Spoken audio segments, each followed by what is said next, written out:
During this final week of Pride Month, we're recognizing a Milwaukee bar that's celebrating its 20th anniversary. Amanda Porterfield shows us what makes Walker's Pint a gem in the LGBTQ community and beyond. In Milwaukee's 5th Ward, there's a small area where bars wave their pride flags proudly. And to many in the city's LGBTQ community, there's no Walker's Point without Walker's Pint. Or Elizabeth Benning, who everybody knows as Betsy.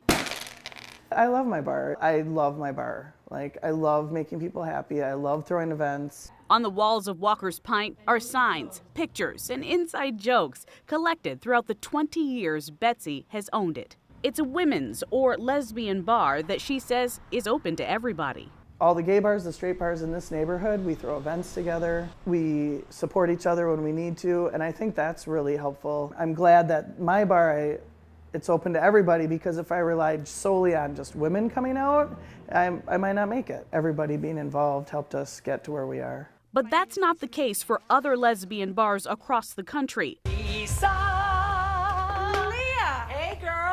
Orange is the New Black actress Leah Delaria is leading the Lesbian Bar Project, a campaign to raise money for the few bars that are left. Why are the dyke bars disappearing? In 1980, the project says there were 200 lesbian bars in the United States. Now, there are only 21, and Walker's Pint is one of them, the only one in Wisconsin. Bar business is up and down. Any bar owner will tell you that. You know, we're not all rich. We don't make money all the time. So we put all the money back into our businesses. So some years are tough, but being one of the remaining lesbian bars left, I think, is pretty awesome. The project also highlights why bars like Walker's Pint are such an important part of the LGBTQ community. People forget the bar scene is what helped the LGBT community build up to be what it is, because this was the place where everyone would go and hang out and talk about ideas. You know, even before the Pint, any of the LGBT bars, that's where you'd go to talk about what group, you know, let's form a group and you know, help people. That's where you did it, was at the bars. When Betsy opened Walker's Pint, she was only 30 and did it not just because she wanted to. I've been hassled and called names and given a hard time. But she felt she had to. For a gay woman at that time, was it hard to find places or not? Yeah, there was no places really. You'd go to, this is so cliche, you go to softball tournaments or you join a basketball league. You know, that was kind of the outlets back then.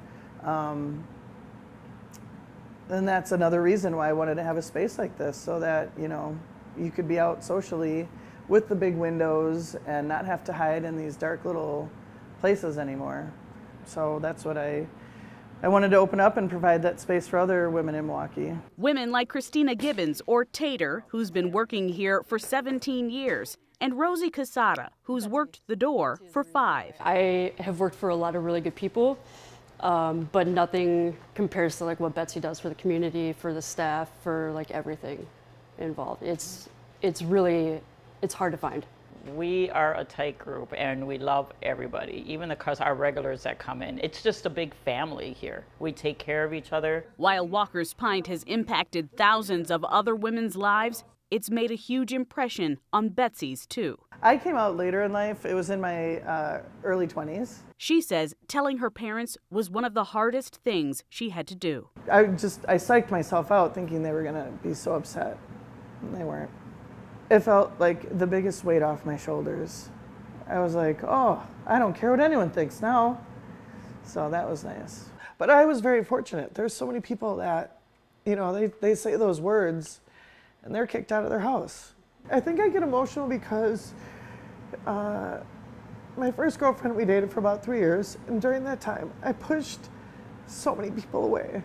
But now I've actually reconnected with a lot through the Pint. You know? That being said, what has this bar done for you? Well, it lets me be myself. Do you ever think about the fact that you've given so many other people that same gift?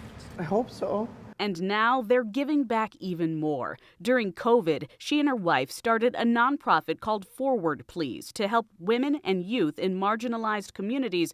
But like her bar, it's open to anyone in need. Basically, if people need help, and we're able to try to help them, we're going to. So we're still going to do our school supply drives and our food drives and our coat drives and helping puppies and things like that. Yeah, I just don't want to limit it to one thing. Because for Betsy, helping people in this community move forward, no matter who they are, gives her a sense of pride. We want to help people get to the next step if we can.